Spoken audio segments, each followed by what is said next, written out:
El siglo XVII español es el siglo de oro de la pintura. Una centuria que conoció a los más grandes maestros de nuestra historia. Velázquez, Zurbarán y Ribera marcaron los años de la primera mitad de aquel siglo con una pintura sobria y contenida, representativa de aquella España católica que luchaba por mantener su imperio unido bajo los últimos Austrias.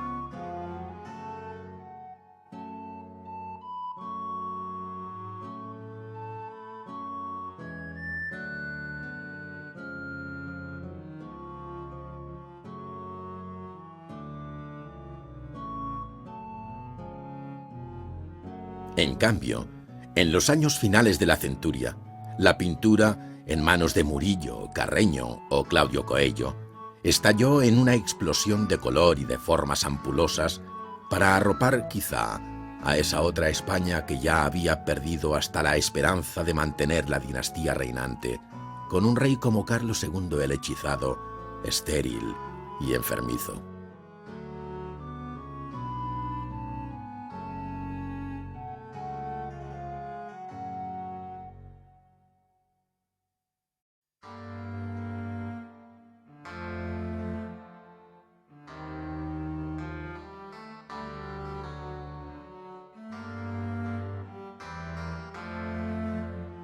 Si quien ha de pintaros ha de veros, si no es posible sin cegar miraros, ¿quién será poderoso a retrataros sin ofender su vista y ofenderos?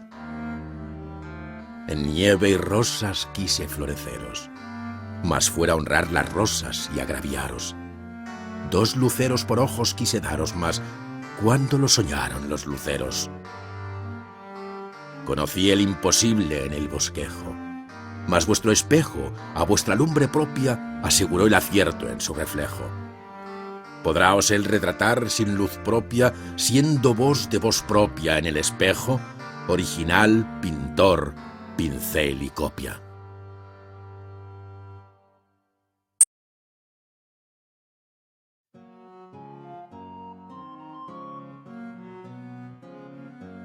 Los más grandes nombres de nuestra historia de la pintura están ligados al siglo XVII. Al lado de Velázquez, Zurbarán o Murillo, que son, junto a Alonso Cano, los genios de la centuria, empalidecen pintores de la categoría de Fray Juan Ricci y su hermano Francisco. De José Leonardo, a pesar de su sensibilidad para el cromatismo, o incluso del magistral Juan Carreño de Miranda y su discípulo Mateo Cerezo. Todos ellos crearon un universo pictórico elegante e inmortal, paralelo y a la vez contrapuesto al agonizante imperio de los Austrias.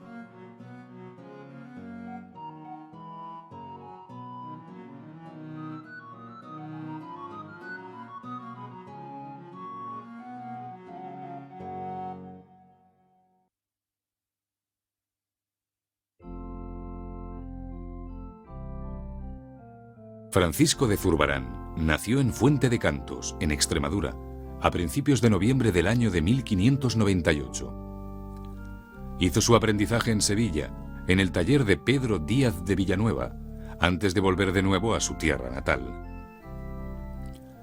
Residió en Llanera primero, en Sevilla después y por último en Madrid, donde moriría en agosto de 1664. Su existencia transcurrió entre su hogar y el claustro de los conventos en los que a veces se recluía para realizar su obra.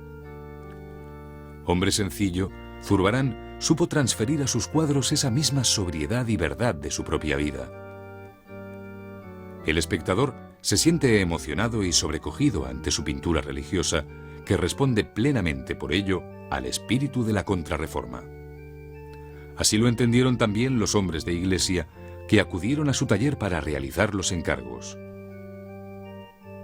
Mercedarios, dominicos, cartujos, jerónimos y franciscanos, amén de los jesuitas, vieron colgar en los muros de las iglesias de sus monasterios y conventos las escenas sagradas inventadas por Zurbarán.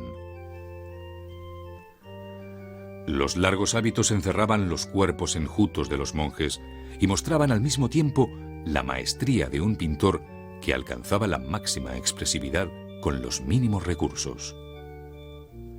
Con ese estilo pictórico marcado por la sobriedad y siempre dentro de las propuestas barrocas del claroscuro y el naturalismo, Zurbarán creó una obra personalísima. Así lo muestran los bellísimos bodegones, sumamente cercanos a la sensibilidad del hombre moderno por su simpleza compositiva. Y de hecho, esa natural tendencia a la geometría, con unos volúmenes que se plasman sólidamente en un espacio sugerido, han convertido a Zurbarán en uno de los mayores precursores del arte del siglo XX. Su obra maestra es, sin duda, la decoración de la sacristía del monasterio Jerónimo de Guadalupe, conjunto singular que se conserva intacto y entre el que destaca el lienzo magnífico del padre Illescas.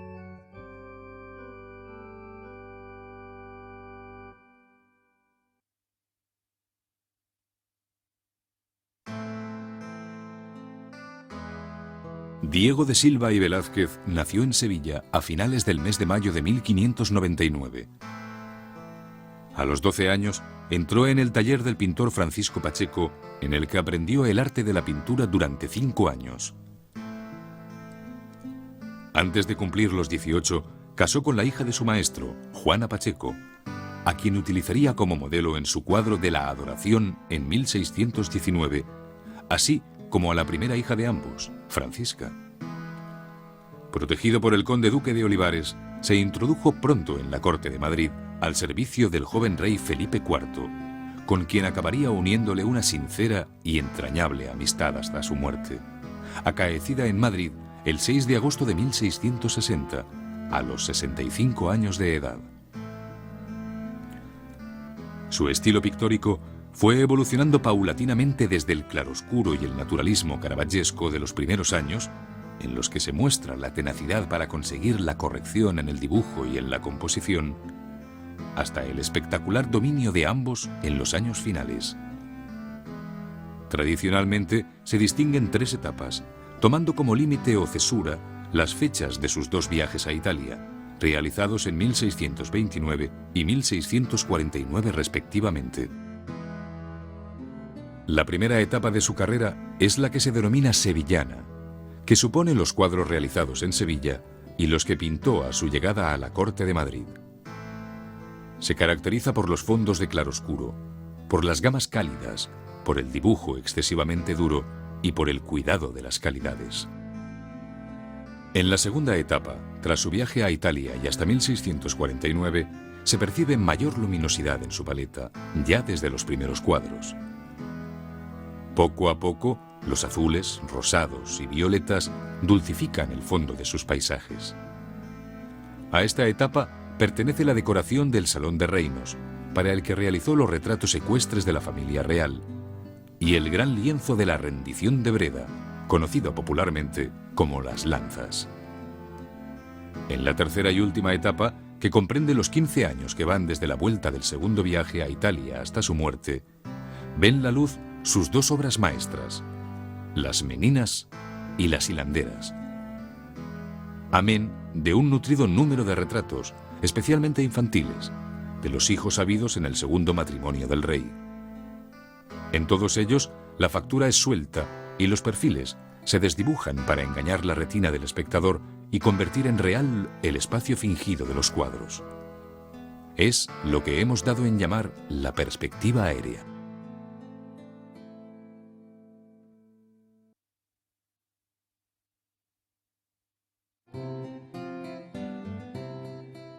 Bartolomé Esteban Murillo nació en Sevilla el último día del año 1617. 18 años más joven que Zurbarán o Velázquez, estaría destinado a ostentar la hegemonía entre la nueva generación de pintores sevillanos de la segunda mitad del siglo. Huérfano de padre y madre, apenas cumplidos los 10 años, a los 12 comenzó el aprendizaje de la pintura en el taller sevillano de Juan del Castillo.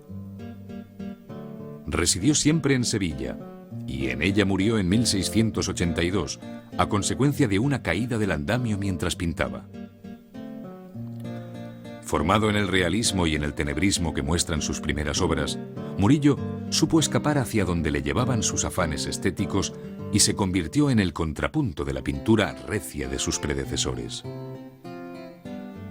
llevó a su arte pictórico el talante alegre de los pueblos del sur y la pintura religiosa, que es la más abundante y celebrada de su obra, supo mover a devoción de una manera distinta, pero no menos intensa, que la del realismo caravaggesco. La amabilidad de sus composiciones y la evanescencia de su colorido crearon un arte delicado y le convirtieron en el gran pintor de la Virgen y del Niño. Las vírgenes son bellas hasta el límite de la idealización. Los niños cobran vida desde la intensidad de una mirada conmovedora, y la gloria se abre ante el espectador una y otra vez en una eclosión de luces doradas.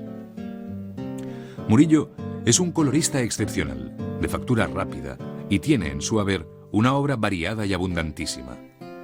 Realizó lienzos de excepcional belleza e indagó con ojo despierto el mundo de los mendigos y pilluelos, aunque probablemente lo más conocido sea su interpretación de la Purísima Concepción, que pintó en 47 ocasiones, creando el modelo por excelencia de la Asunción de la Virgen a los cielos.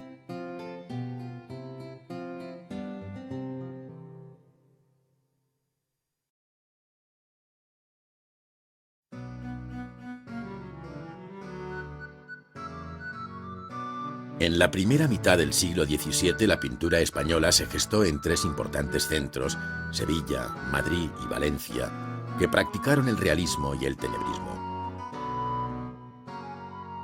Unas veces a consecuencia de un conocimiento temprano de Caravaggio, otras como herencia de los experimentos tenebristas iniciados por los pintores decoradores de El Escorial. En la segunda mitad del siglo, sin embargo, a excepción de Valencia, que declinó hasta llegar a desaparecer, las escuelas de Sevilla y Madrid se acercaron a una pintura más colorista y luminosa que declaraba la influencia innegable de Rubens y Van Dyck.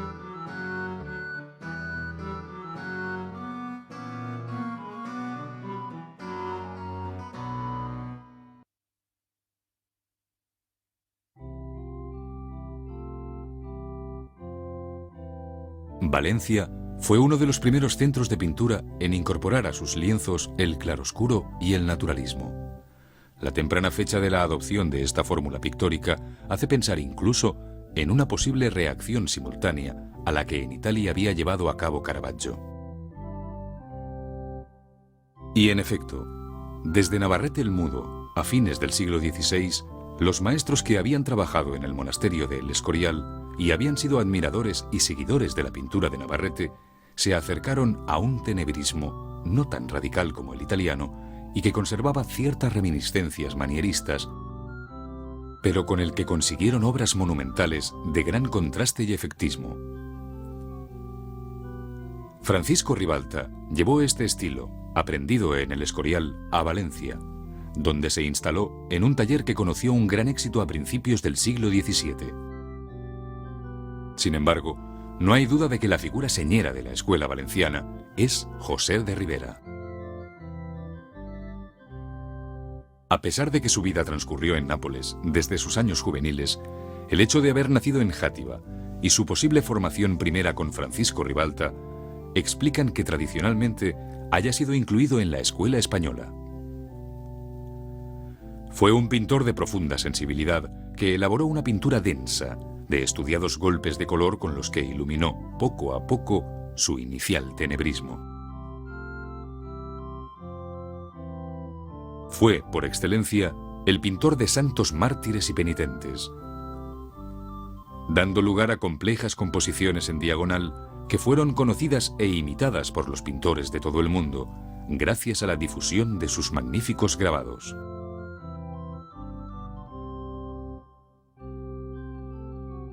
En su madurez, aclaró la paleta considerablemente, y de aquellos años se encuentran obras muy interesantes por su especial colorido, como la Purísima Concepción, que pintó para el altar mayor de las Agustinas de Salamanca y que supone, junto a las pintadas por Murillo, la creación de un nuevo modelo de representación mariana.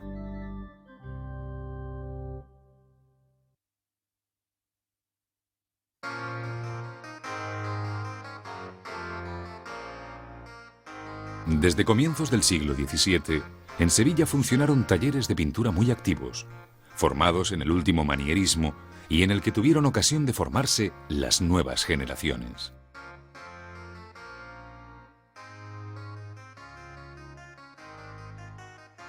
La escuela sevillana alcanzó un alto nivel técnico y teórico.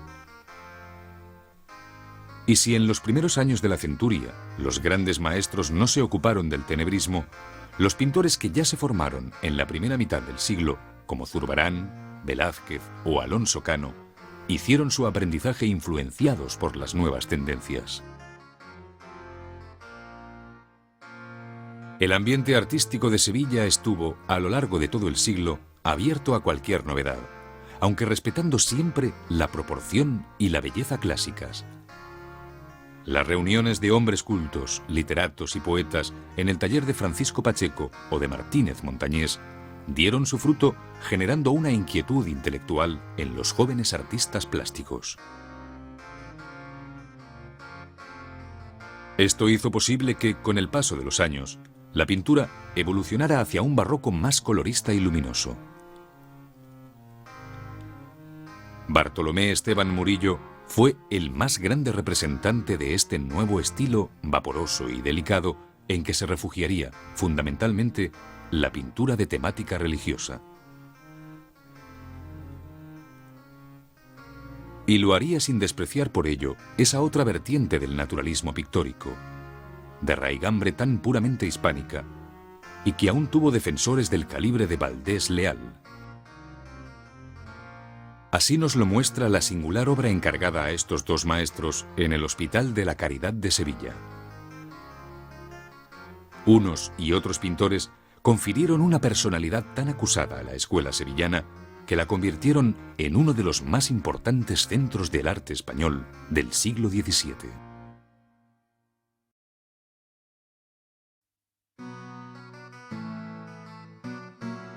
La escuela madrileña se formó a principios del siglo XVII, con los pintores que habían trabajado en la decoración del monasterio de El Escorial.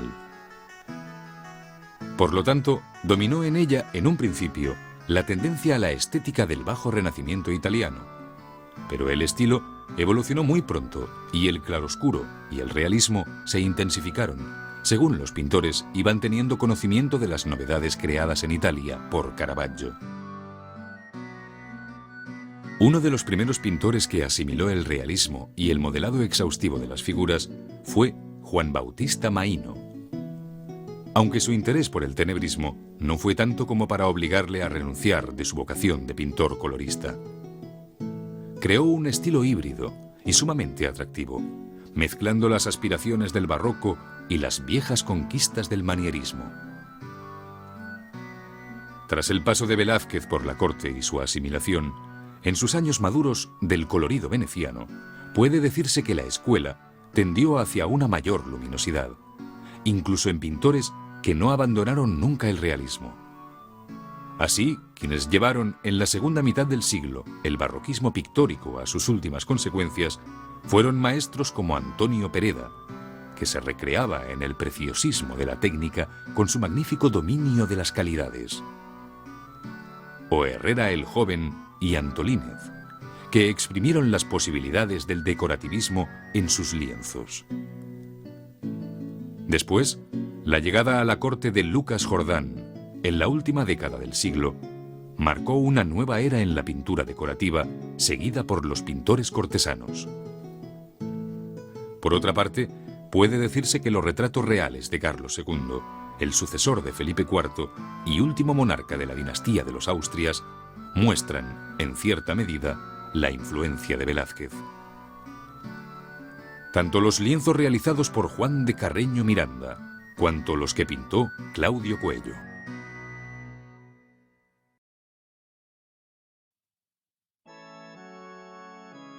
Los temas que trató la pintura barroca española fueron, en su mayor parte, de asunto religioso. La Iglesia era el mayor cliente, casi el único, y el sentimiento de la contrarreforma católica estaba arraigado con fuerza. La mística religiosa exigía la representación del milagro con testigos fiables que atestiguaran el prodigio y deseaba que se reflejara sin disimulos el dolor creíble de los santos martirizados. Frente a la temática religiosa, la pintura de género fue prácticamente anecdótica, y solo el retrato en manos de Velázquez alcanzó la riqueza cromática y compositiva propia de los cuadros de iglesia.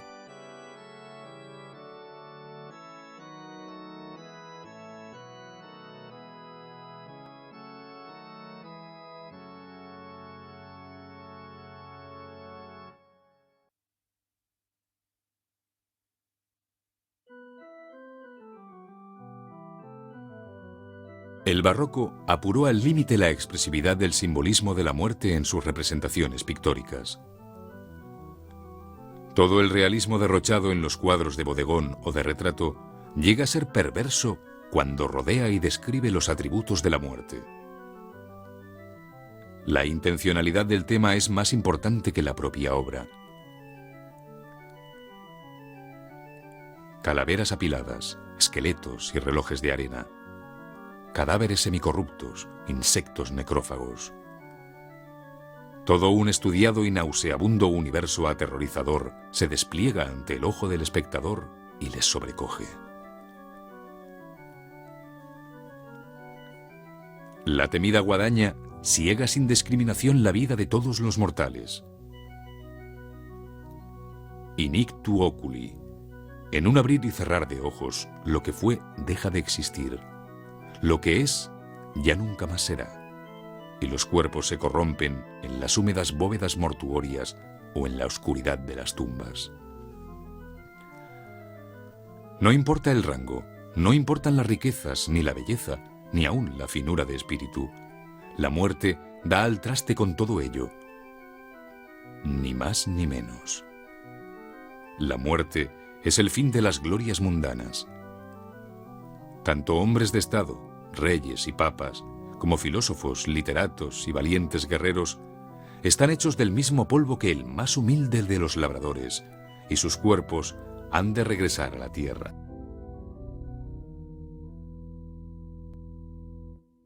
No hay escondrijo posible. La muerte planta su inmenso pie sobre la bola del mundo.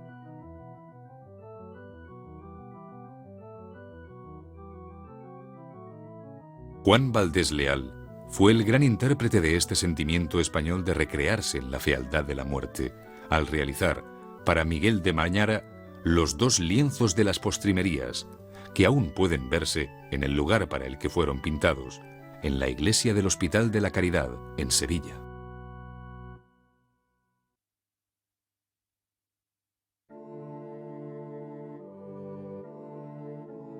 El afán de la pintura barroca española por reflejar la realidad con la mayor fidelidad posible pareció poner en peligro la continuidad de la temática mitológica.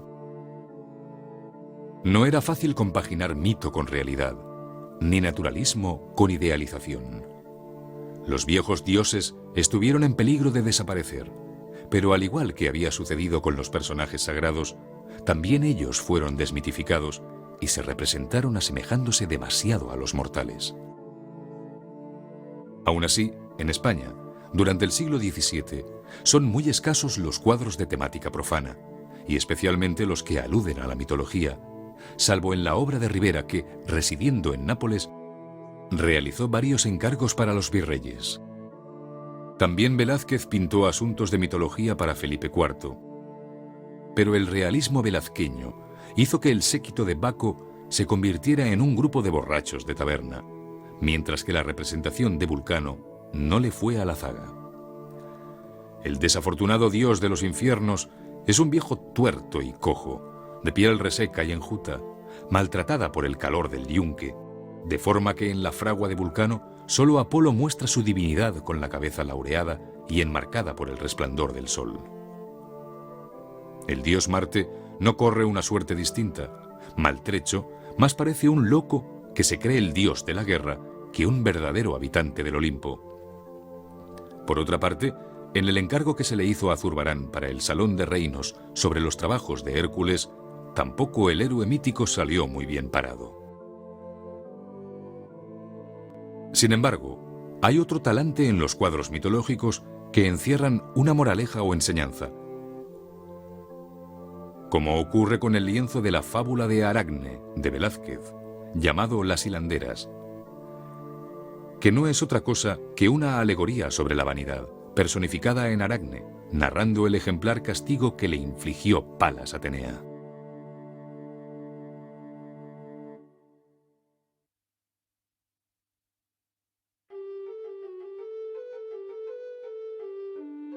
Pícaros y mendigos, chavales que miran al espectador con complicidad o que se entretienen entre ellos, inmersos en su mundo y ajenos a las miradas indiscretas.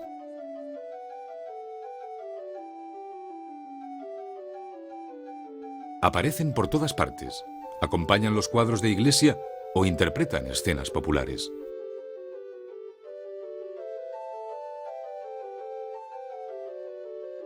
Igual que los otros personajes, pero mirando descaradamente a los ojos del espectador, se muestran en el lienzo los bufones, los niños subnormales, locos y todo tipo de enfermos mentales que usurpan personalidades ajenas.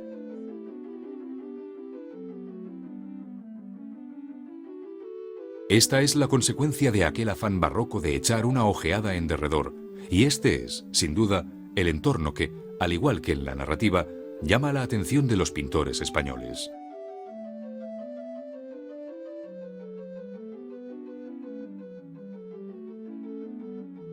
El pícaro, el que llega a la corte buscando una manera de sobrevivir. Los niños de la calle son los preferidos porque conocen todos los resortes para seguir subsistiendo y porque, inocentemente, celebran sus deformidades o sus carencias, porque ellas pueden ser su mejor medio de vida.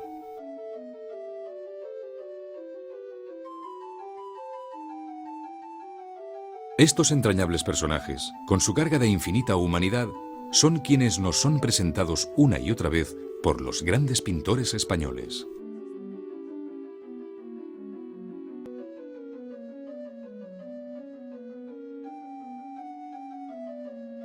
Ribera, Velázquez o Murillo no pudieron sustraerse a la tentación de reflejar aquella España en permanente contradicción.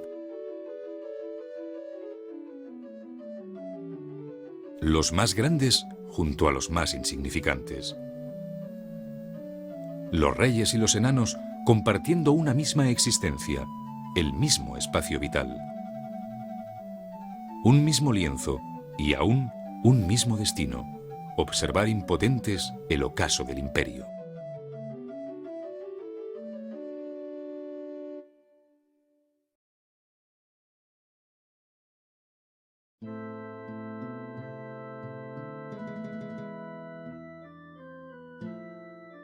El periodo barroco fue pródigo en obras magistrales, tanto en su primera época, cuanto en los años del barroco pleno de fines del siglo XVII.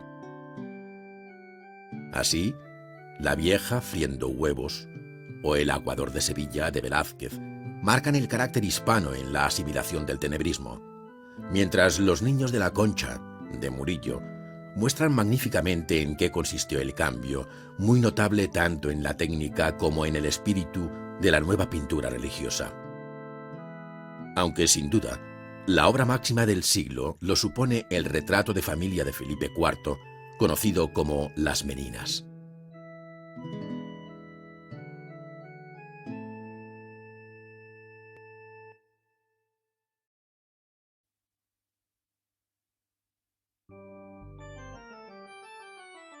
El martirio de San Andrés, pintado por José de Ribera entre 1627 y 1628, se encuentra actualmente en el Museo de Bellas Artes de Budapest.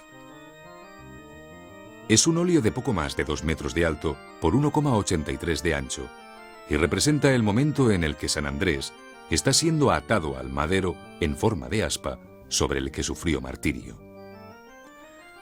Mientras los verdugos llevan a cabo su ingrata y trabajosa tarea, un sacerdote pagano le muestra la imagen de Júpiter para obligar al condenado a renegar de su fe. El estilo del cuadro es el que corresponde al Ribera de primera época, en la que el tenebrismo todavía modela el cuadro con fuertes contrastes. El maestro inició su andadura en Valencia, probablemente bajo las enseñanzas de Ribalta, pero este cuadro muestra ya una cierta pericia y madurez dentro de su temprana fecha y recuerda vivamente a Caravaggio. En primer lugar, por la luz fuerte que, llegando desde el vértice superior izquierdo, incide claramente sobre el cuerpo del santo y lo modela con firmeza.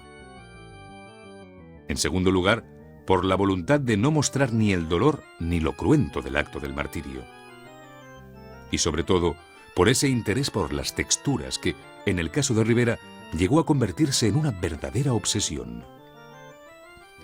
Pieles rugosas que conseguía con una pintura compacta y poco oleosa, y unos pinceles de dureza inusual, que iban dejando la huella de su paso sobre el lienzo y que habían sido elaborados por el propio pintor. La composición del lienzo es muy simple, pero muy eficaz. El cuerpo desnudo y enjuto del santo corta el cuadro en dos zonas de sombra, buscando la diagonal a la manera en que Ribera solía componer sus escenas, tanto de grabado como de gran lienzo.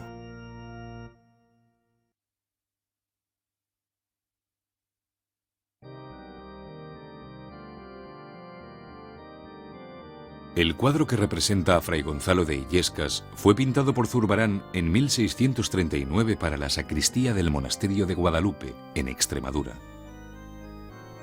El personaje retratado había sido uno de los más doctos miembros de la Iglesia en la primera mitad del siglo XV, siendo confesor del rey Juan II y obispo de Córdoba. Fue uno de los primeros lienzos terminados para la decoración de la sacristía de este monasterio jerónimo, que le había sido encargada el año anterior por el pintor Fray Diego Montalvo y que no se vio terminada hasta 1647. Zurbarán desea destacar en el personaje su excepcional actividad intelectual por encima de aquella otra virtud de la generosidad, a la que hace también mención narrándola en un segundo plano, recurriendo para ello a la fórmula barroca de encerrar un cuadro dentro de otro cuadro. Zurbarán nos presenta al padre Illescas trabajando. El personaje interrumpe por un momento su labor alzando su pluma mientras presta un instante de atención al espectador. Sobre la mesa los libros, el tintero y las propias notas que está escribiendo nos hablan de su atareado quehacer diario, mientras la presencia de la calavera y el reloj han de recordarle inexorablemente la brevedad de la vida.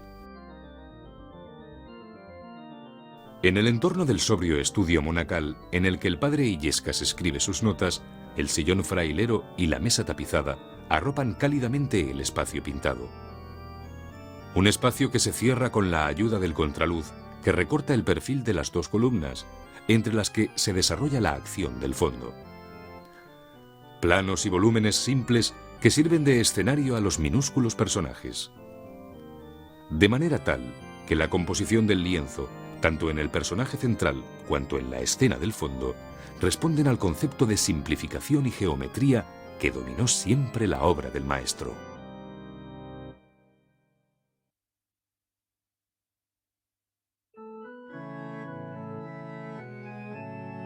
El cuadro de la Sagrada Familia del Pajarito, que conserva el Museo del Prado de Madrid, fue pintado por Bartolomé Esteban Murillo, y es un claro exponente de la forma de interpretar el claroscuro que caracteriza la pintura del maestro sevillano en sus primeras obras. El cuadro, en óleo sobre lienzo y con unas medidas de 1,44 m por 1,88, representa una impronta cotidiana y hogareña.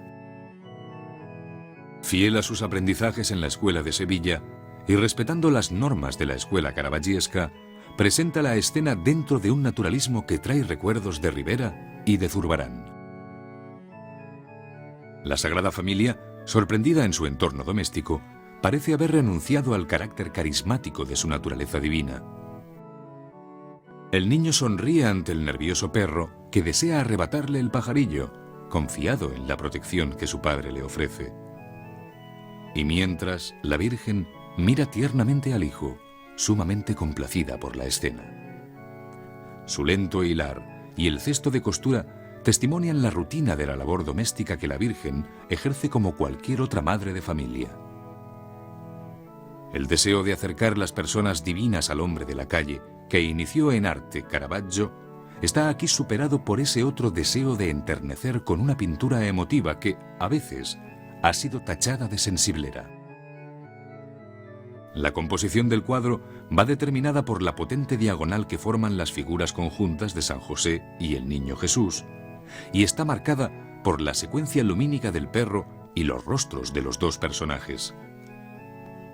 La penumbra se extiende en torno a las figuras y el espacio de la estancia se intuye porque ha sido sugerido por los dos elementos de trabajo que quedan sutilmente iluminados: la rueca de la Virgen a un lado y al otro la herramienta que descansa junto al vértice del banco de carpintero de San José.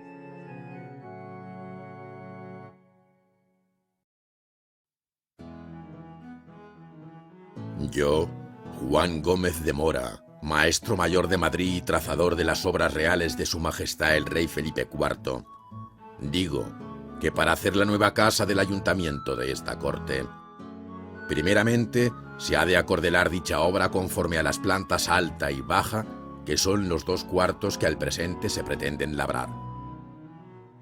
El primero, el que ha de mirar a la calle de Santa María, en que Su Majestad la Reina Nuestra Señora ha de ver la procesión del Corpus, sirviendo a la parte baja para la sala del ayuntamiento. El segundo cuarto ha de mirar a la plazuela de San Salvador, donde han de ver los señores del concejo y la villa las fiestas y procesiones, y entre año, donde se han de celebrar las juntas particulares que se hacen fuera de la sala del ayuntamiento. Todo esto transcurría en la corte de Felipe IV, en los mismos días en que Velázquez, Zurbarán y Alonso Cano, entre otros maestros, contribuían a formar una nueva escuela pictórica, proporcionando gran número de lienzos al Alcázar, Palacio del Buen Retiro, parroquias e iglesias conventuales del Madrid de los Austrias.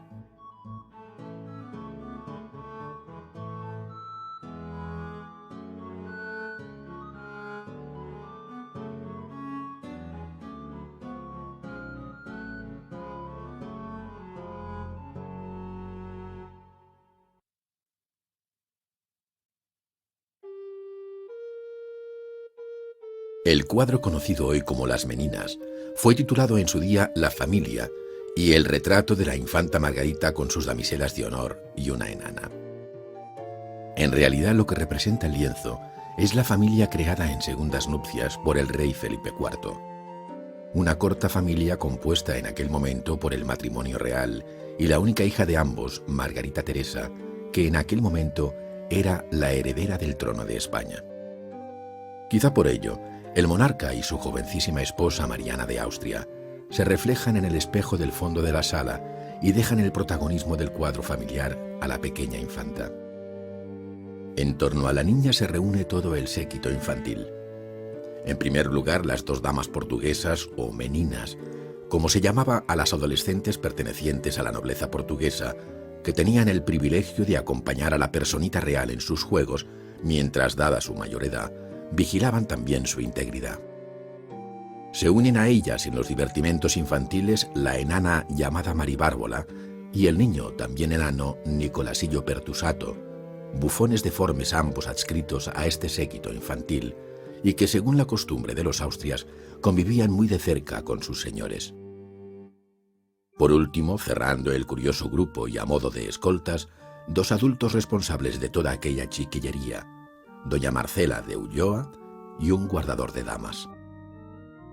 2 personajes más se incorporan aún a la íntima escena familiar: el aposentador de la reina, don José Nieto Velázquez, que abandona la estancia, y el propio pintor.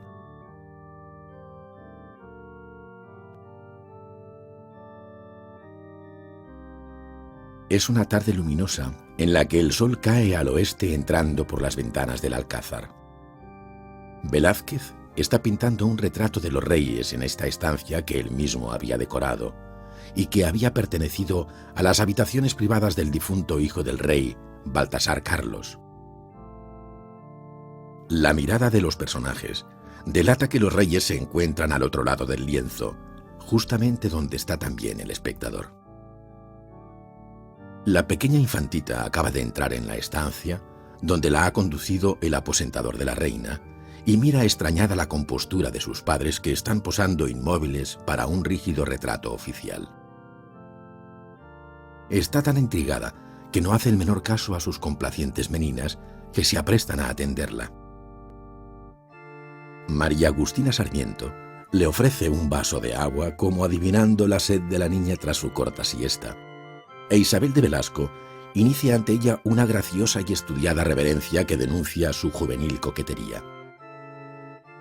Nicolasillo, por su parte, empuja con el pie a León, el mastín de la infanta, que despierta de su siesta contrariado.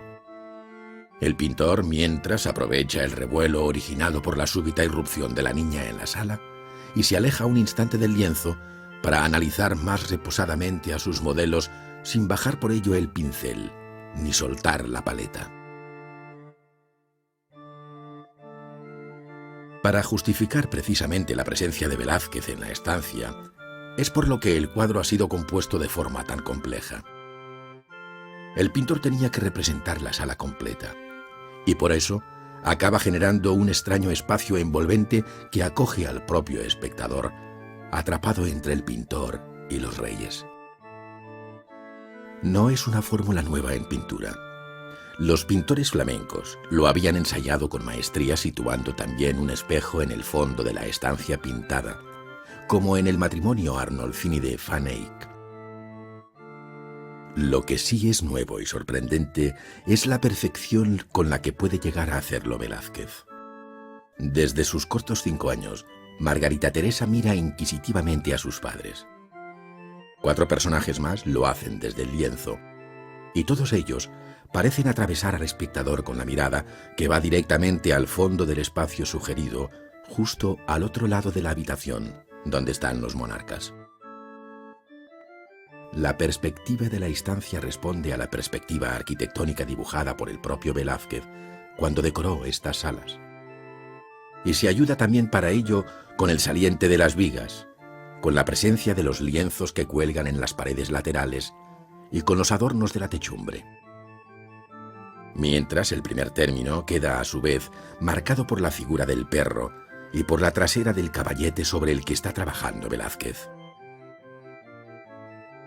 Es en esos claros límites en los que sus figuras se mueven con desenfado, no sin antes haber ensayado para ello Velázquez innumerables posibilidades, como demuestran las radiografías del lienzo, que constatan el traslado de algunas figuras de una parte a otra de este escenario creado para ellas.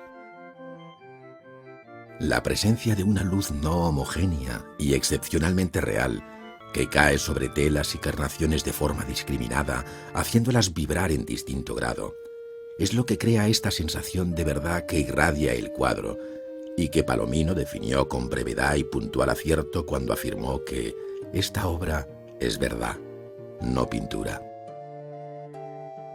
Es esa gradación de los planos de luz, realizada tan sutilmente, la que va modelando las formas y generando una atmósfera cambiante. A esta difícil fórmula pictórica es a la que se ha dado en llamar perspectiva aérea. La sabiduría con que la maneja aquí Velázquez convierte a este lienzo en la obra maestra de la pintura europea del siglo XVII y es un compendio de los conocimientos de toda la pintura occidental hasta aquel momento. Un cuadro tan complejo y de tan gran tamaño pudo concluirse con éxito gracias a la experiencia y madurez de Velázquez en aquella época. Lo pintó en el año 1656, cuando contaba 57 años de edad, y pertenece, por lo tanto, a la última etapa de su pintura. El Velázquez de estos años es un pintor colorista, más influido por la pintura de Tiziano y Rafael que por la de Caravaggio, a quien en un principio había seguido tan de cerca. Sus 2 viajes a Italia habían dado como fruto un conocimiento y asimilación de la luz y de la técnica magistral de los venecianos, y por lo tanto se había convertido en un amante de los tonos que iluminan y enriquecen el lienzo. Se aficionó a los azules, los platas o los rosas asalmonados. En este lienzo, la luz deja su rastro plateado sobre las ricas vestiduras de seda de las 3 niñas. Y no solo los tejidos, sino todas las texturas en realidad quedan aquí transformadas por la luz y solo vuelven a su ser en la retina del espectador. Están realizados, pues, en lo que denominamos técnica preimpresionista. fruto de la habilidad extrema del artista y de su conocimiento sobre el comportamiento de los colores. Una técnica que permite que el pintor sugiera las manos de María Agustina, pero no las pinte realmente. O marque con un trazo de pincel el vestido de Margarita Teresa, o que sus flores pintadas no sean tales, ni existan los brocados del vestido que el espectador ve con tanta claridad a una cierta distancia. Y así un largo etcétera que justifica que el cuadro de las Meninas sea no solo una obra maestra del barroco español, sino de toda la historia de la pintura universal. O si se prefiere, puede calificársele como lo hiciera el maestro italiano Lucas Jordan, que observando este lienzo en palacio cuando vino a trabajar al servicio de Carlos II, no dudó en exclamar: «Este cuadro es la teología de la pintura».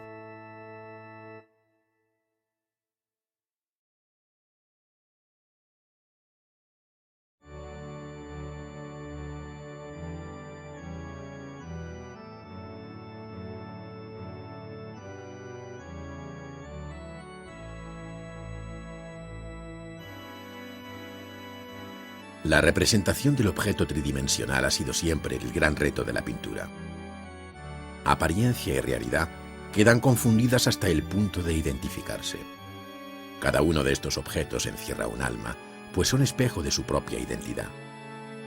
Las calidades de los barros en su diferente cochura, los metales brillando en los estaños pulidos o la luz apagada de los hierros herrumbrosos, todo sufre una transformación en sus texturas según les hiere la luz. Formas y volúmenes vienen a componer en silencio una realidad que llamamos naturaleza muerta, uno de los grandes géneros de la pintura barroca.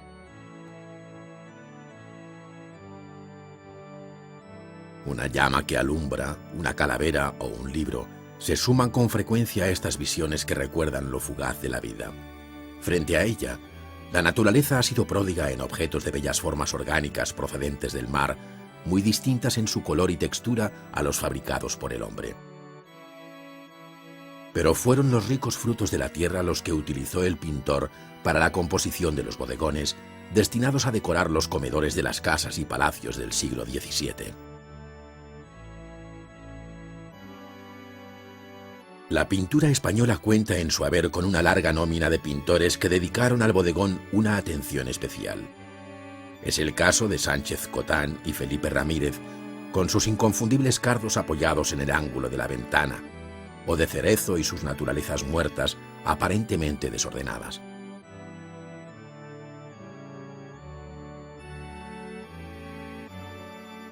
Entre todos ellos sobresalió el genio de Zurbarán, que hizo del bodegón un género de misteriosa simplicidad, que se mueve entre la ascética y la mística. Son bodegones pensados para la contemplación.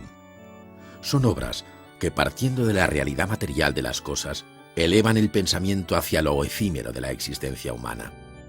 La vida y la muerte que, al paso implacable del tiempo, hacen de los objetos un mundo de vanidades, según recoge en sus lienzos Antonio Pereda.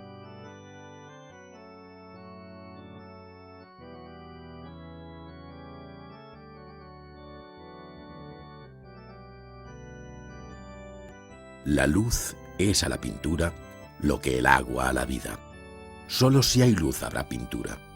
La luz del día y de la noche, del sol, o la reflejada por la luna, el amanecer, el atardecer, luz natural, luz artificial, luces soñadas, todas transforman la realidad haciéndola a la vez igual y distinta.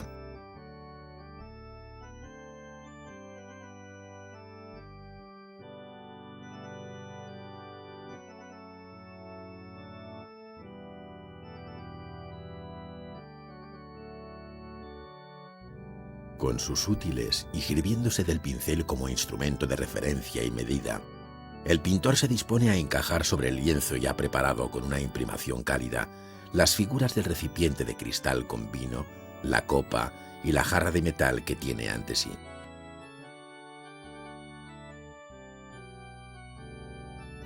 Para ello, marca primero los puntos básicos, algo así como la geometría secreta de la pintura, que se harán más firmes al trazar con la ayuda de la regla de T los ejes de los 3 recipientes.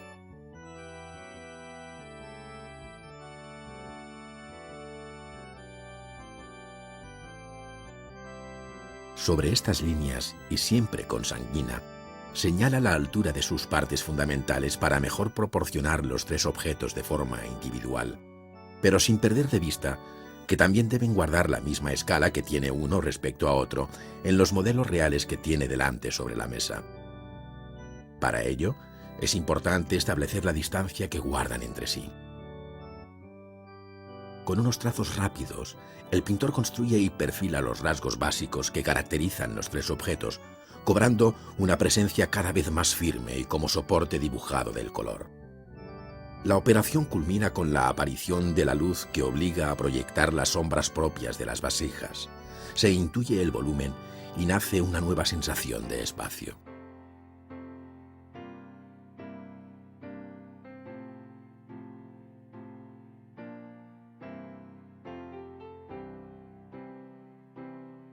Una vez encajadas las figuras, el maestro aborda cada una de ellas por separado, haciendo avanzar la pintura hasta lo que se llama comúnmente la grisalla, es decir, el sustrato de color, con tonos opacos, que servirá de base a las veladuras, brillos y transparencias en un proceso de pintura por capas en las que se emplean distintos pinceles, finos, gruesos o en abanico, para mejor difuminar el óleo.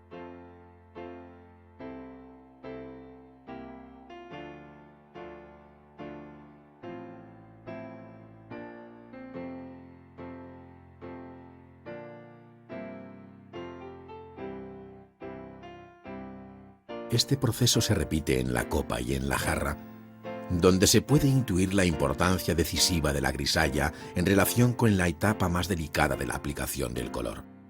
Este exige mayor arte y sutileza, pues es entonces cuando hace su presencia el carácter táctil de los objetos según su naturaleza, la luz, el color propio y el color reflejado, en fin, todo un mundo de matices que no se llevará aquí hasta el final, pues basta la muestra para ver el proceso pictórico seguido por los maestros del siglo XVII.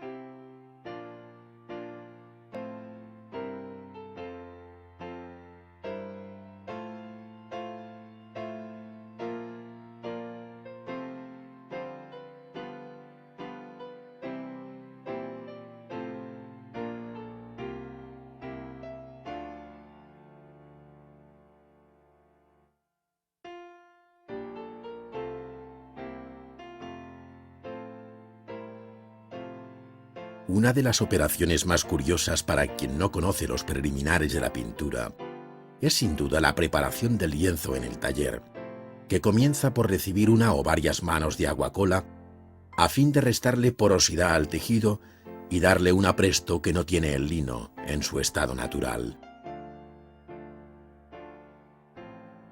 No solo es la superficie del lienzo a pintar, sino que la tela sobre los bordes del bastidor también recibe el mismo tratamiento para dar mayor firmeza al tejido.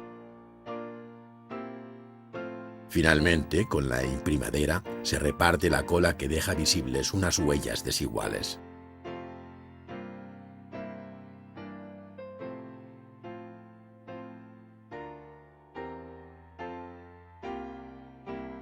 Los maestros del barroco español llamaban aparejar el lienzo a la imprimación de la tela, esto es, a la delgada capa de color neutro que servirá de asiento a la pintura propiamente dicha. El procedimiento seguido en el siglo XVII y que aquí cabe contemplar, lo describe puntualmente el pintor y tratadista Antonio Palomino. Él era partidario del aparejo a la gacha, esto es, de una mezcla conseguida a base de harina de trigo bien cernida, vertida sobre una determinada cantidad de agua cociendo hasta lograr lo que él llamaba un caldo espeso.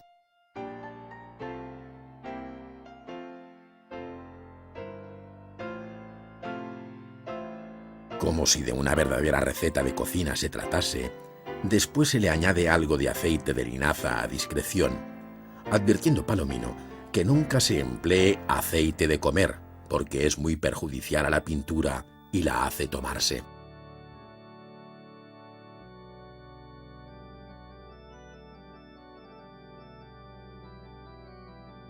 Sin dejar nunca de remover la mezcla, se le agrega finalmente una pequeña cantidad de miel, mezclando con la brocha la masa como aconsejaba el tratadista, hasta que vaya trabando y tomando punto, sin que le queden grullos.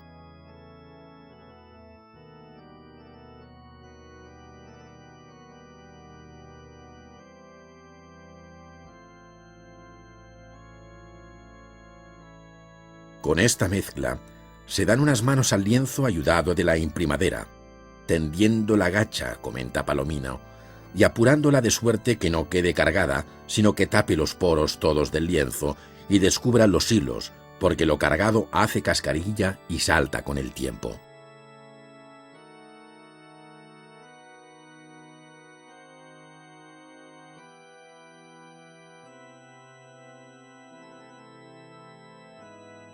Por último, como fondo general, se da una entonación fría o cálida, según se quiera, y que el pintor ha recogido aquí en sus dos opciones para su comparación.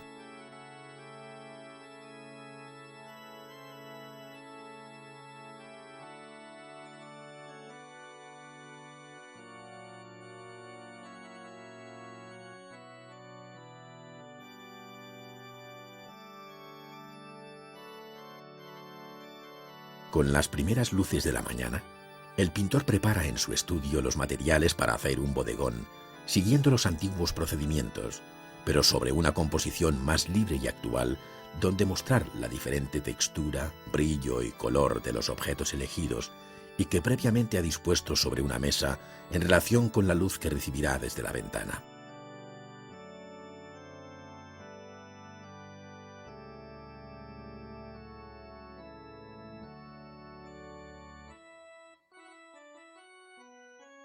Comienza el trabajo dibujando con carboncillo, en lugar de utilizar el pincel y la sanguina como se vio anteriormente. Con el carboncillo encaja y perfila con gran seguridad el recipiente con frutas, los huevos sobre la mesa y la taza con su plato. Pasa luego un trapo sacudiendo el polvo del carboncillo para que no manche las primeras pinceladas que refuerzan el dibujo anterior, iniciando las sombras y manchando los fondos y zonas que quedarán ensombrecidas según el origen y dirección de la luz.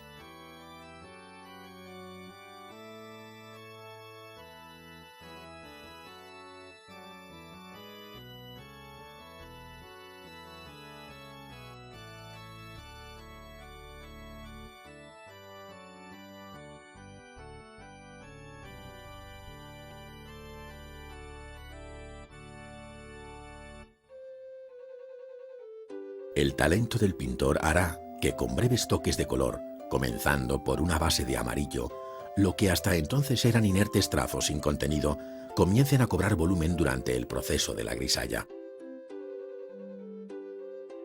El color y la luz ayudan a distinguir ya los huevos morenos de los blancos.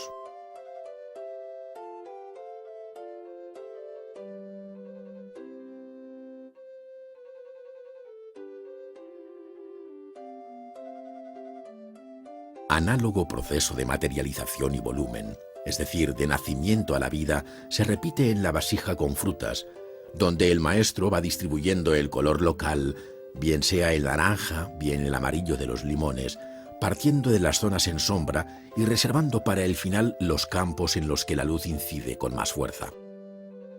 Todo ello representa un ejercicio de construcción que en sus distintas capas recrea los objetos desde la penumbra hacia la luz.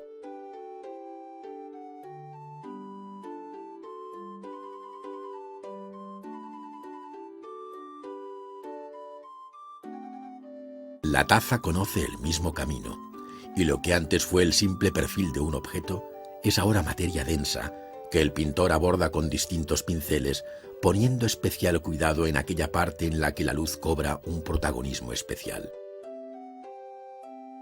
De ella depende en gran medida la credibilidad de estos elementos inanimados como objetos reales, cuyo brillo artificial contrasta con el color de los claveles que se van abriendo sobre el plato.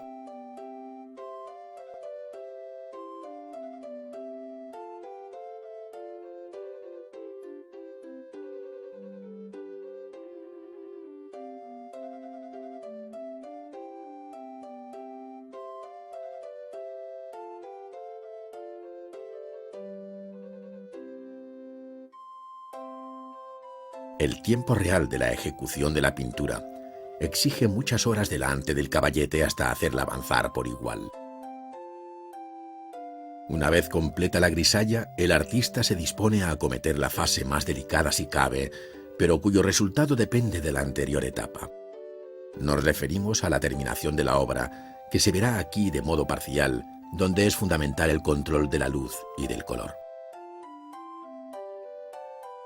El uso del tiento nos habla de esta mayor delicadeza, y con su ayuda el pintor irá analizando con gran cuidado la continua relación de la luz con el color. Los objetos se comportan como espejos que reflejan la luz, pero una luz coloreada que incidirá en los demás objetos de su entorno. Así, la presencia de un nuevo color, como pueda ser el verde intenso de la hoja, alterará el clima cromático del conjunto, donde desde el punto de vista lumínico nada se sustrae a este juego continuo de luz, de la sombra y del color. Los breves toques de pincel señalan los detalles más nimios de la hoja con realismo extraordinario, lo cual exige una mirada atenta del modelo para obtener todos los matices en que se descompone el verde sobre la superficie tersa de la hoja.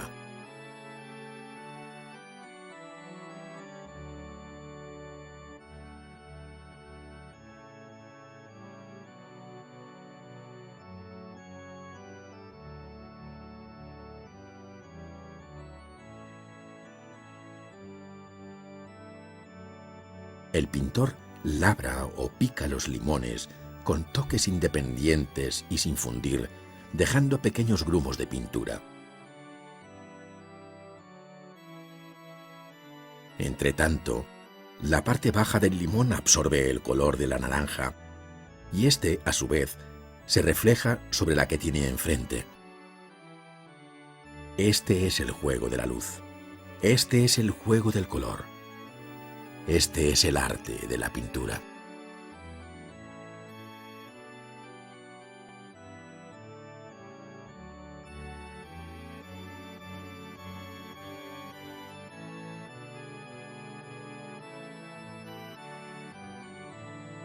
La grisalla avanza igualmente sobre la frágil cáscara de los huevos, donde el pintor hace la sutil distinción de su color.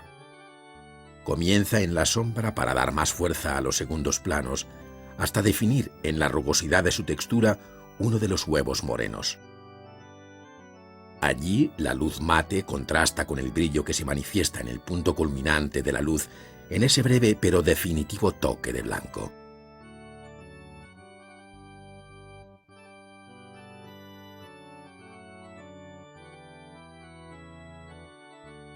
El volumen de la taza se va afirmando cada vez que el pintor la toca. Es como si las manos del alfarero estuvieran en los pinceles del artista.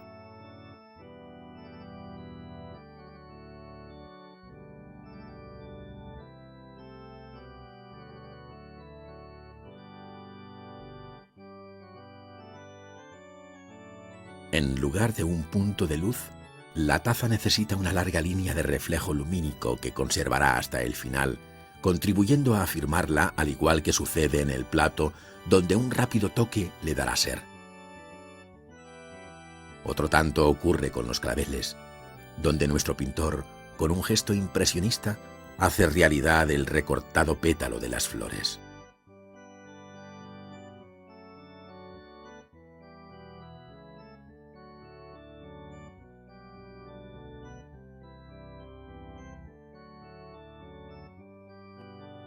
Con el adiós del pintor, los objetos vuelven al silencio inicial, recuperando aquella vida latente que solo el gran artista sabe despertar.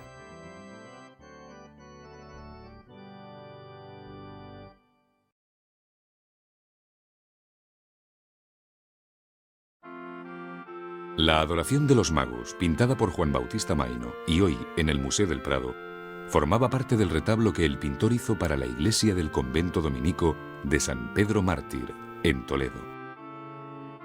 Su ejecución data de 1613, cuando el pintor se decidió a ingresar en la Orden de Santo Domingo en aquel mismo convento. Los efectos tenebristas y los intensos colores bajo una luz blanca y purificadora caracterizaron su pintura. El pintor Juan Sánchez Cotán ingresó en la Orden Cartuja en 1603, dedicándose a pintar lienzos para las Cartujas del Paular y Granada con historias de la Orden. Un año antes de dar aquel paso, hizo este bodegón del Cardo y las Perdices, adquirido por el Museo del Prado en 1993, en el que se advierte una singular maestría en la composición, cuyo esquema repetirán otros maestros. Felipe Ramírez fue el pintor que siguió más fielmente los modelos de Sánchez Cotán, según puede verse en el bodegón del Museo del Prado, pintado en 1628. El cardo, colocado sobre el alféizar de la ventana, suaviza aquel ángulo, al tiempo que refleja con fuerza la luz recibida desde el lado opuesto.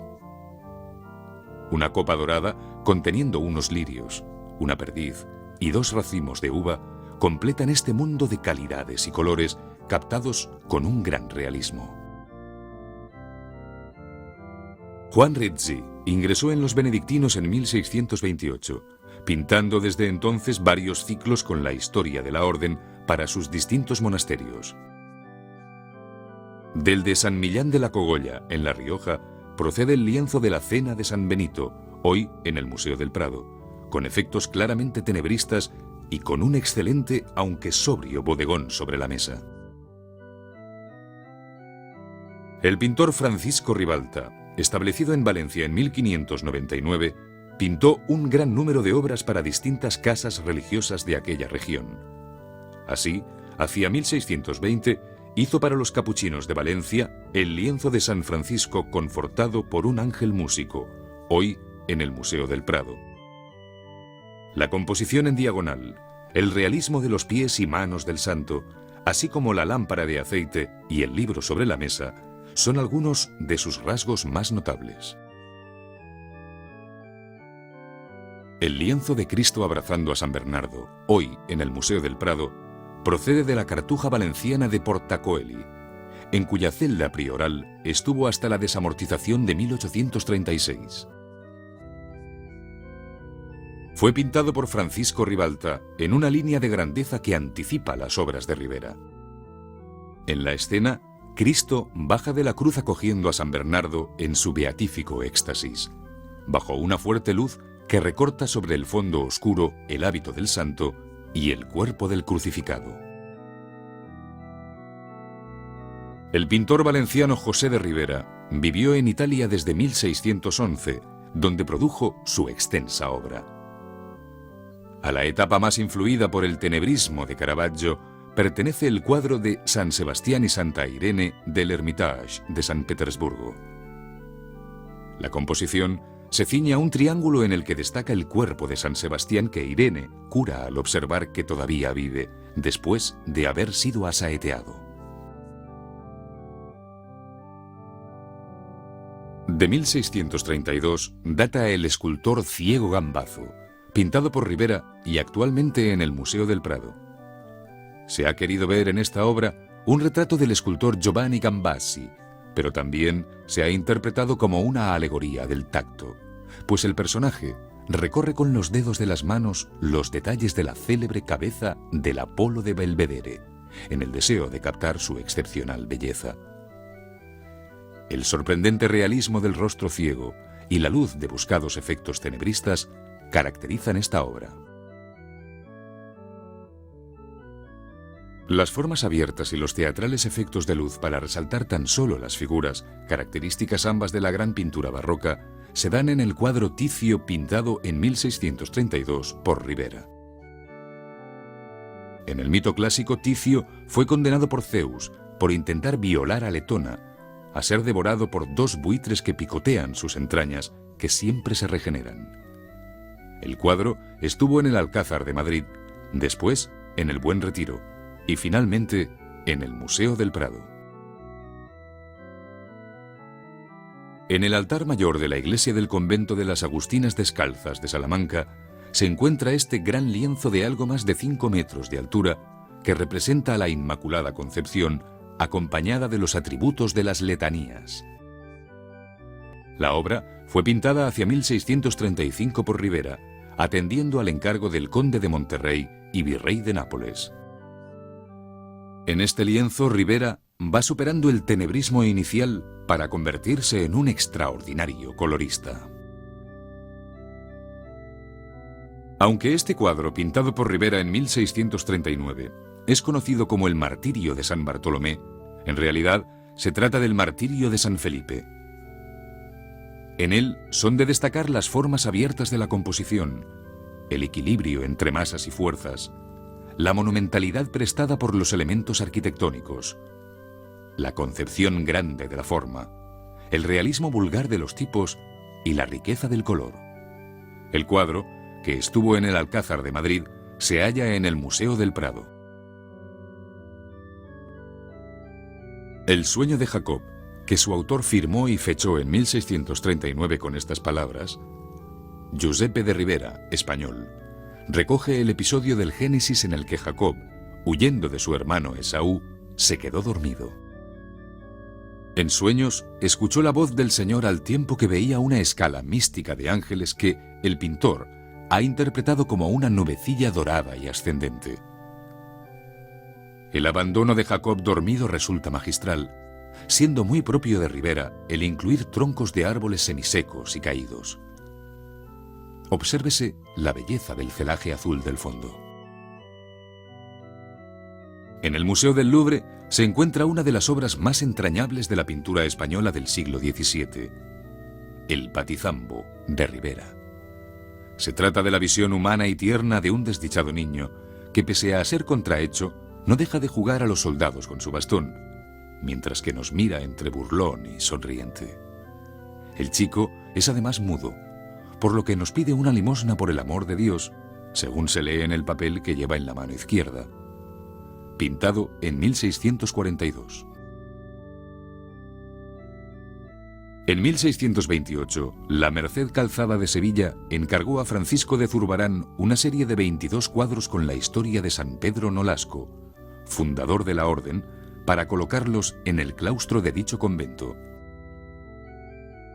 Actualmente dispersos, el Museo del Prado conserva la visión de San Pedro Nolasco, en la que el santo medita sobre la suerte futura de la orden, al tiempo que se le aparece un ángel señalándole la Jerusalén celeste. Fechado en 1629. Fechado en 1628, pertenece al mismo encargo hecho por los mercedarios descalzos de Sevilla, interpretándose como una muestra o prueba de su arte antes de cerrar el contrato. Representa a San Serapio, que sufrió martirio en África en 1240. El rostro del santo es sobrecogedor por su realismo, debiendo destacarse también la belleza del hábito, en sus pliegues de color. La obra se encuentra en Estados Unidos, en el Wadsworth Atheneum de Hartford. La apoteosis de Santo Tomás de Aquino fue encargada en 1631 a Zurbarán por el Colegio Dominico de Santo Tomás de Sevilla, encontrándose actualmente la obra en el Museo de Bellas Artes de esta misma ciudad. La obra está inspirada en grabados del siglo XVI, desdoblando la composición en dos niveles distintos. Arriba aparece el doctor Angélico, acompañado por los 4 padres de la Iglesia, mientras que abajo se arrodillan el emperador Carlos V y Fray Diego de Deza a un lado y otro de la bula fundacional del colegio. En 1639 pintó Zurbarán el lienzo de la Adoración de los Magos, hoy en el Museo de Pintura de Grenoble, que en su origen formaba parte del retablo mayor de la Cartuja de la Defensión en Jerez de la Frontera. La composición revela cierto arcaísmo y simplicidad, ampliamente compensados por la belleza del color de las telas, cuyas calidades y tonos revelan una sensibilidad exquisita. En 1639 firmó Zurbarán un contrato con los jerónimos del monasterio de Guadalupe para pintar una serie destinada a la sacristía, donde actualmente aún se puede contemplar. El pintor debía representar varios episodios de la orden jerónima entre los que se encuentra la despedida del padre Juan Carrión, donde el lenguaje de las actitudes y gestos de los compañeros de la orden hacen muy elocuente el silencio que pesa en la escena. De nuevo la luz hiriendo los hábitos crea un mundo de original belleza. Aunque de fecha discutida, se suele situar en torno a 1655 el encargo hecho a Zurbarán de los cuadros para la sacristía de la Cartuja de las Cuevas de Sevilla, hoy en el Museo de Bellas Artes de esta ciudad.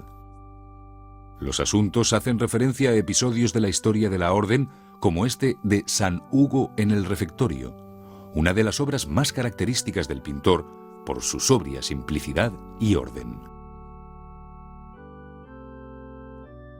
Zurbarán trató en varias ocasiones el tema de la Inmaculada Concepción, de la que esta del Museo del Prado, pintada entre 1630 y 1635, es la primera y una de las versiones más conocidas.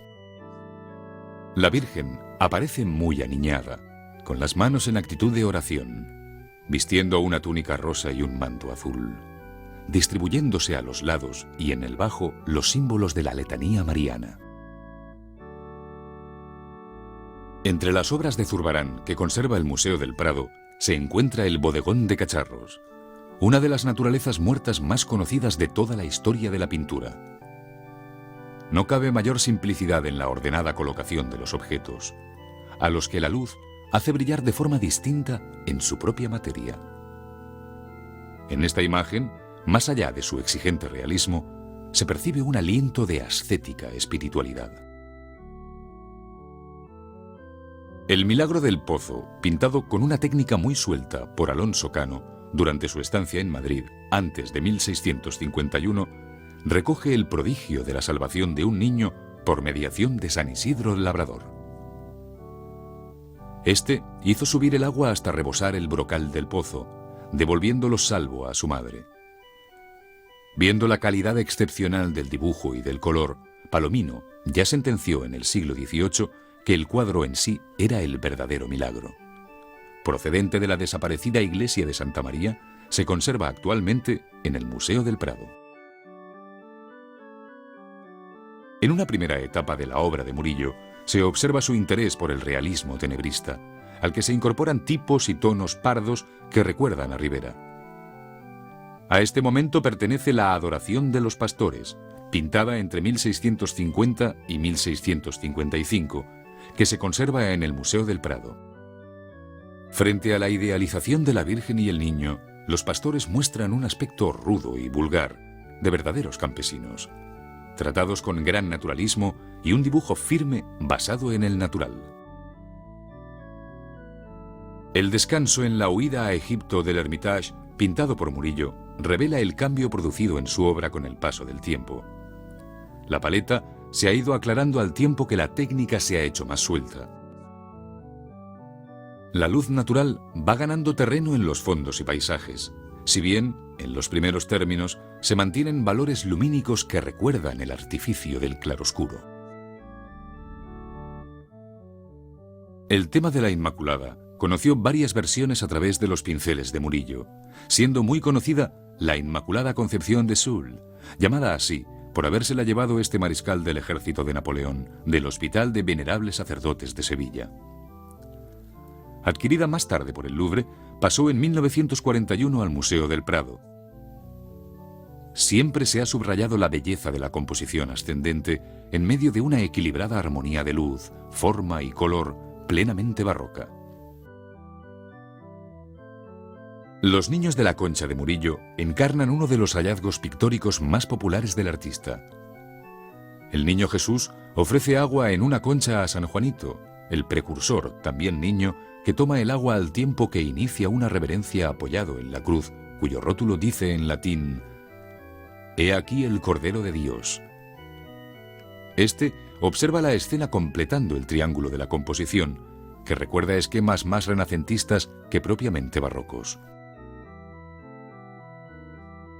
Dentro de la esfera infantil, y como contraste con el mundo angélico pintado por Murillo, este artista sevillano se acercó a los bajos fondos de pícaros y mendigos con un interés casi cervantino. El lienzo de los muchachos comiendo fruta de la antigua pinacoteca de Múnich, pintado entre 1770 y 1675, es un buen ejemplo de aquel ejercicio de realismo exigente, mezclado con una amable comprensión hacia estos desheredados, cuyas escenas representan el contrapunto más agudo de la gran pintura heroica y religiosa. La etapa sevillana del joven Velázquez se caracterizó en este tipo de composiciones, con figuras de medio cuerpo y una mesa con un bodegón bajo una luz de gran intensidad, reforzando la plasticidad de los objetos. Así ocurre en El almuerzo del Hermitage, pintado entre 1617 y 1623, donde se advierte el carácter experimental e indagador de la pintura, tanto en la representación de los objetos inanimados como en la de las diferentes edades de sus protagonistas.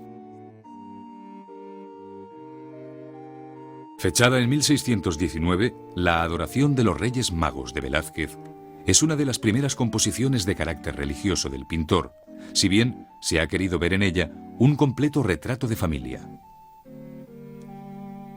Así, la Virgen tendría los rasgos de su mujer, Juana Pacheco, hija de su maestro Francisco Pacheco, cuyo rostro correspondería al del rey de más edad a la izquierda, mientras que el más joven de los magos sería un autorretrato del propio pintor.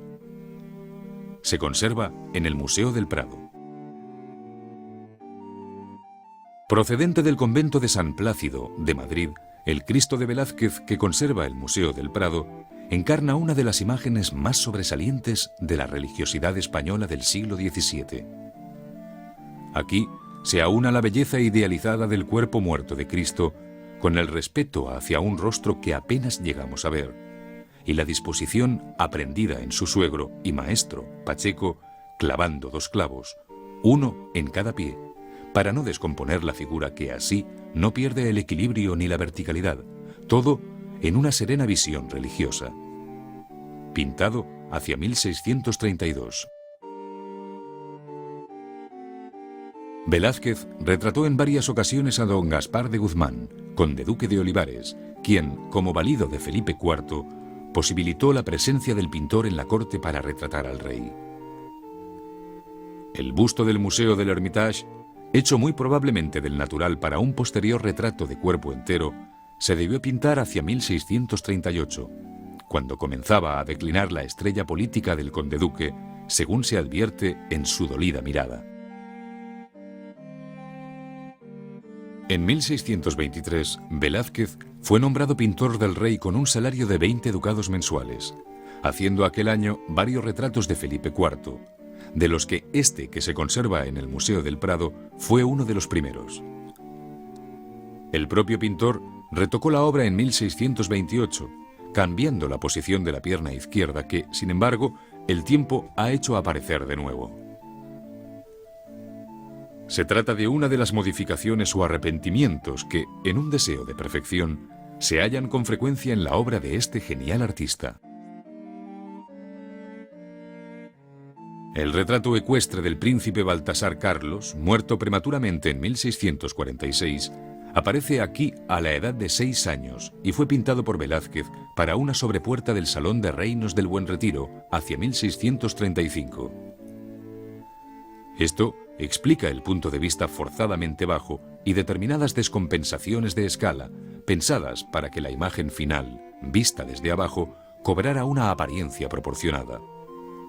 El rostro del príncipe, el color y técnica con que están pintadas las telas y el paisaje son de una calidad excepcional.